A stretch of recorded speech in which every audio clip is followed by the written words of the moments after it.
Talk about the importance of the Khalil case. I mean, I see it as, I'm sure you do too, extremely ominous.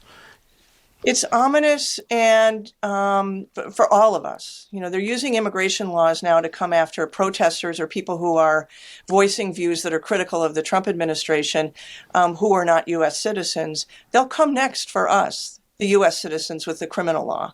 So, you know, just watch this. It will roll out in a very similar way for others of us who are not vulnerable to immigration enforcement, but that's what the criminal law will be used for. Mahmoud Khalil, I have known for over a year. I've worked with him here at Columbia. He was basically chosen by the Columbia administration to be the mediator between the student protesters who had an encampment here on our campus and the administration itself, and then later with the police. And Mahmoud had a cool head. He was reasonable. Both sides or all sides respected him. He was chosen for a reason to play that role.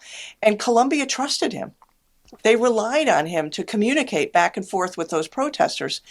And at some point, he emails me and he says, I've been served with disciplinary charges.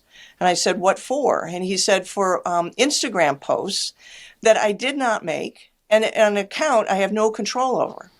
So I was his advisor in this disciplinary process, and we presented all this information that, you know, whatever you might think about what those posts were, which is a separate issue, he had nothing to do with it. And they would not dismiss the cases. They would not dismiss the case, even though it was quite clear that he had nothing to do with the issue that he was charged with. And in effect, what Columbia did is put a target on his back, because it fed this machine that we have these people here, students at Columbia, who are biased in certain ways and are saying outrageous stuff when the university knows it's not true.